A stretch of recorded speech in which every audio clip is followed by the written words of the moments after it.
Okay, it's JRE clips time, baby. Oh, this is going to be so fucking stupid. All right, let's do it. America deserved Ben Shapiro. Okay, I don't even know where to begin. These are all so good.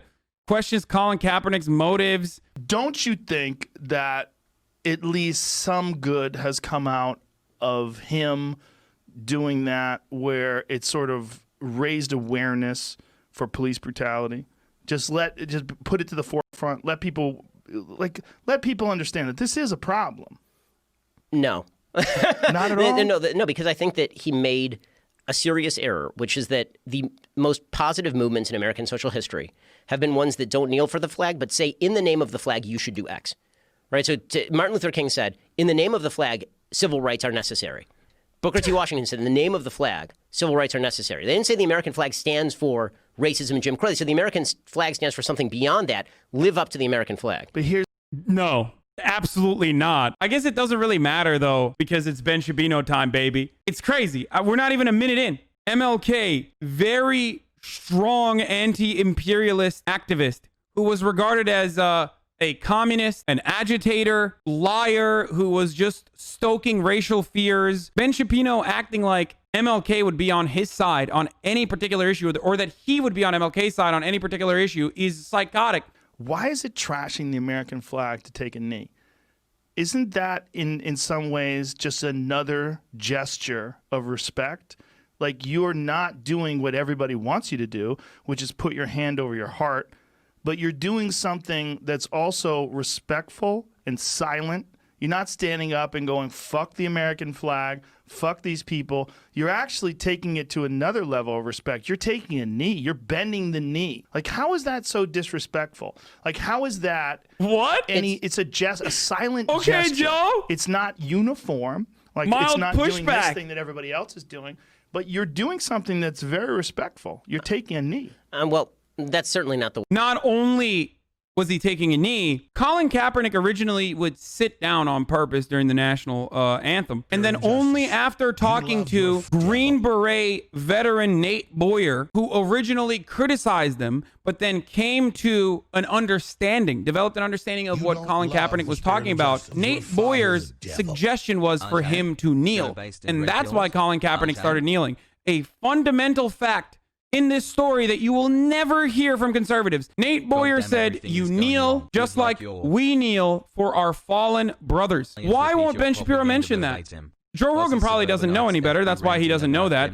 Why? Why won't Ben Shapiro mention that? Why won't any of the conservatives ever mention that? It's because they're fucking liars, dude. That's why. The way that he intended it when it first started that way. I mean, if you want to interpret it that way, you can. How do you know what his intention was? Because he literally talked about it. I mean, he said that America he wanted to highlight that. Right, but he said Wait, Joe might America is a mention it. I don't know, systemically racist country. He wore socks with pictures of cops as pigs on them. Oh, yeah. I didn't know Oh, that. yeah. I mean, Colin Who cares? Who fucking cares? Who cares? You little baby back bitch. It's a freedom of expression. I thought you were Mr. Free Speech. Turn around and ask that to him. Damn. He wears socks. He wears socks with pigs on them. Oh, God. I mean, it isn't the way that it was originally expressed. It sort of morphed over time to the point where it doesn't necessarily mean what he originally meant it to mean. It's not like he's going, fuck you, while everybody else has their hand over their heart in silence. But he's taking a knee. He did mean it as an FU. I mean, there's no question that's what he meant it as. And it wasn't even over something that actually made sense. Like, you understand during the civil rights movement, when people are raising the black power fist at the Olympics to say, like, we're fighting for civil rights, Jim Crow is still in operation around the country. Right. Colin Kaepernick taking the knee to symbolize that America's police are systemically brutal and racist is just, it's factually untrue. And to oh my God, he is on his back foot. I can't believe Joe Rogan literally Brazilian jiu-jitsu'd Ben Shapiro. Either he thought that this was not going to be a serious debate, this was not going to be contentious, just like I did, but he's literally throwing out like 17 different examples now because he just got fucking triggered.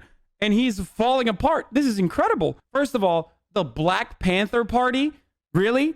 Are you going to honestly make an argument here that the Black Panther Party was pro-American imperialism? Maybe there is enough retconning and enough whitewashing of MLK's legacy that you can stick something like that. But like with the Black Panther Party, they have historically been regarded as villains. And then he's like, oh, well, systemic racism doesn't exist. Okay, good one, dude. Well, that's a really good argument. Thank you, Ben. What do you think about there's certain guys that like lock arms during the American I flag? didn't have a problem with that. Okay. Locking arms okay, but kneeling's bad? Well, no. Well, the way that he characterized his kneeling was bad. Okay. Meaning, him. But what about other people that kneel? if they characterize it differently, it means a different thing. Okay. Right? I mean, I see what you're saying. Meaning, like, Oh my God, his face is like, okay. What Okay, about Ben. other people that kneel? Okay, Ben, let's move on. if they characterize it differently, it means a different thing. Look at his face. Right? I mean, I see what you're saying. I had the part of when this actually started in 2016. He started by sitting, and people started getting video of him sitting as the preseason was starting. So he then talked he's to coming. a teammate. Jamie! They discussed kneeling Pull was the that best shit thing up, for him to do. university. And I've been very blessed to be in this position and be able to make the kind of money I do. And I have to help these people. I have to help these communities. It's not right that they're not put in the position to succeed or given those opportunities to succeed. And as far as taking a knee tonight, Eric, as well as myself, had a long conversation with Nate Boyer, who is a military vet, and we were talking to him about how can we get the message back on track and not take away from the military, not take away from pride in our country.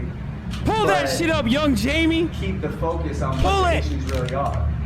Pull And that as shit we up. talked about it, we came up with taking the knee because there are issues that still need to Sweating. be addressed, and it was also a way to try to show more respect to the men and women that fight for this country. okay, so that's better, obviously. Can you But that's him. scroll down for a second, because I think But that that's there- his. That's 2016. So That's here's the look at first this one. reaction. Okay, look at the one right below that. Okay, this is the one I'm talking Okay, about. I'm not going to stand up to show pride in a flag for a country that oppresses black people and people of color. To That's me, the sentence right there. So that's a different. The That's video a we just different watched tenor. was 4 or 5 days after these statements were made. So he said he changed after talking to someone. He made changes to what was going okay. on. Right. So the initial explanation is the one that I was talking about. Okay, so Oh, he revised. wait, how many years ago was the initial explanation, you fucking racist bitch? Oh, that was 4 years ago? Why are you working with 4 years plus 5 days instead of 4 years ago where he changed his way of advocacy? I wonder why he's still going with 4 years plus 4. his feelings on it.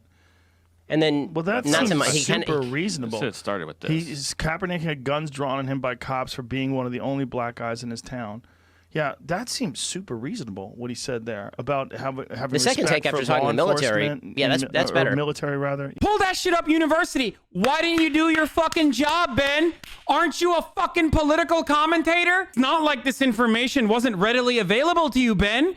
It's been 4 years, Ben. You're still talking about Colin Kaepernick, Ben. There is no way that these conservative cucks are unfamiliar with this story. They have purposefully avoided it, okay? That's it. Because they only give a fuck about making a fucking point. They only give a fuck about winning the argument, not the larger issue at hand. God damn, my pee-pee hard right now, watching fucking literally the stoned ape and his henchman Jamie, young fucking Jamie, destroying Ben Shabibo in the marketplace of ideas. What a fucking glorious day this is. Let's see the comments real quick. The irony of saying someone isn't qualified when they're supposed to not qualify either. If Ben Shapiro were really against disrespecting the flag as he claims he was doing, then he should be against the flag being spread flat across the entire football field. That's literally in the U.S. flag code. Why does Ben hate Cap? Thank you, Joe, for being level-headed. Oh, this is so good. It took fucking years to get here, dude. Every dipshit on the internet weaponizes Ben Shapiro talking points. And now, finally, the fucking tide is changing. 4 years too late, maybe even longer than that, but still. I've been losing my mind advocating for this shit for fucking years, and everyone's like, ha, you're fucking wrong. Ben Shapiro said this. There you go. Where is your God now? Getting owned by literally the king of apes. Oh, all right, let's move on. Ben Shapiro on the left's targeting historic statues. I doubt that any of these other videos are going to be Joe owning Ben again.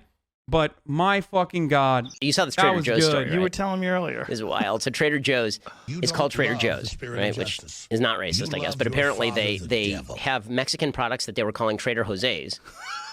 And some bored person in their basement decided to create a petition that got signed by some 2,400 other bored people about why it shouldn't be called Trader Jose's because that's racist. So apparently it's cultural appropriation if you're Trader Joe's and you make a burrito. But if you call it Trader Jose's, then that's, I think they called it exoticizing Mexican. Who cares? Absolutely, who cares? Are there people actually upset about this? Ben Shapiro's doing that same thing, highlighting some random dumb shit that like was probably pushed by white people exclusively for some other white people. And now they're having this conversation. And now this is at the forefront of the systemic problems. I can't wait for this to go to people. I can't wait for this to fucking move on to the Ben Shapiro on the left's targeting of historic statues. Let's watch. It's making them exotic. I read a column this morning by somebody, I think it was in the Washington Post, saying that we should just keep changing the name of everything. Like literally forever. We should just keep changing the name of everything. She said, you know, there was this town, and I think I found a non-offensive name for the town, but if I found something else that was offensive like 3 years from now, we should change the name of the town. I just thought, okay, so we are living in 1984, right? Orwell talked about renaming everything. Man, because people will find a way. 1984, written by a fucking democratic socialist like George Orwell, was actually indicative of what is happening right now, but in the exact opposite way that Ben Shapiro and others believe is happening. 1984 is the Harry Potter of conservatives on the internet, okay? Read a different book. As a matter of fact, read that book first, because you don't even understand what the fuck was going on in that book.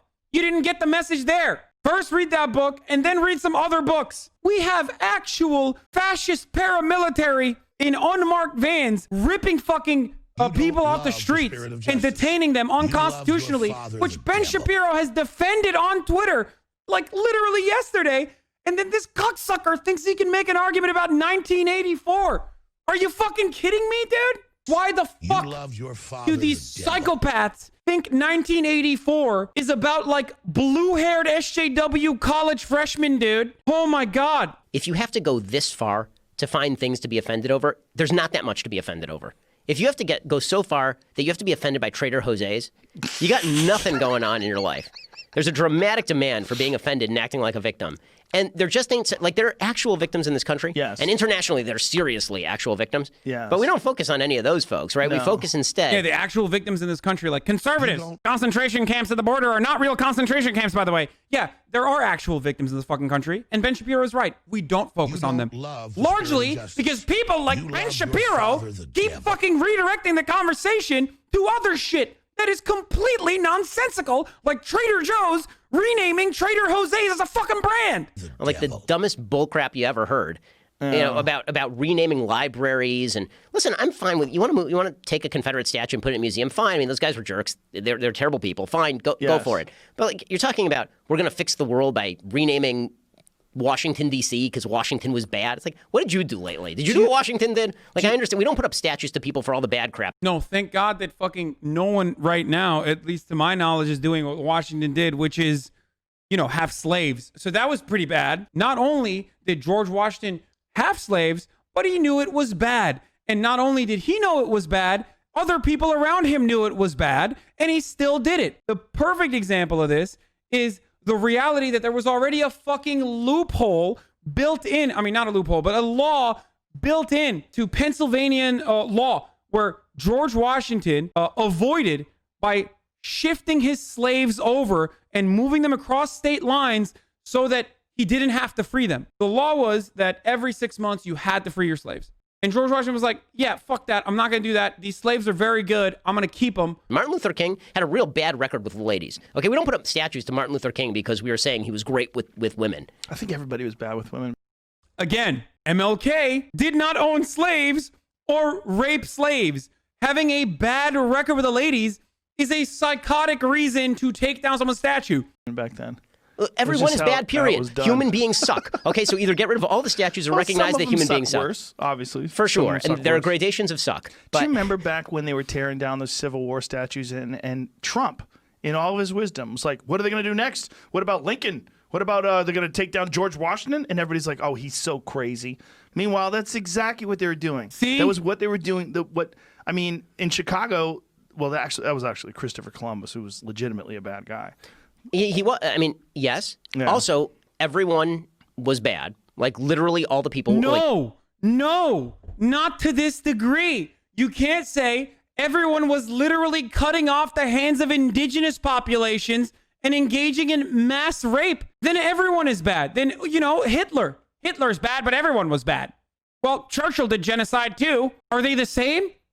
Fucking crazy. Recognize that when there's a statue of Christopher Columbus, we're not honoring how he treated the Arawaks. No one ever thought that we put up a statue to Christopher Columbus because he was really sweet to the natives on the other end of that.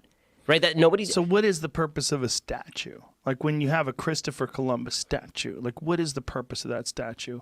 This is actually a good question to ask. And the answer is literally to whitewash his history. All matter of hagiography to some degree engage in this because you are celebrating a person when you make a fucking glorified statue of them. But there is this idea that has settled in that and it's really of high irritation to me that we are now the only good people who have ever lived.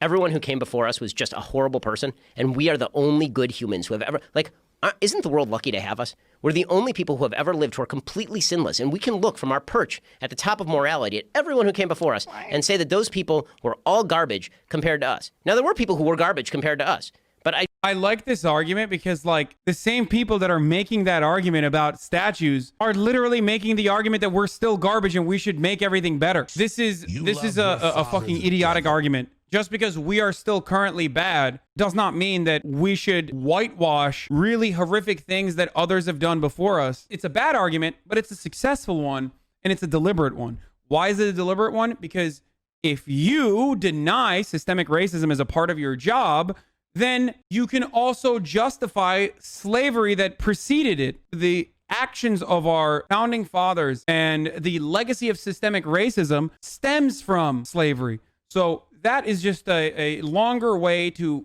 beef up your argument that systemic racism does not exist. That's it. To overcome all that. Wait, what's that I hear? Time and time again. He's a great example. What's that I hear? Of how the system really is beautifully engineered from 300 fucking years ago. Because the founders did understand the problem of human nature, which is people want power and they want to hurt other people very often. And we still need government in order to do things.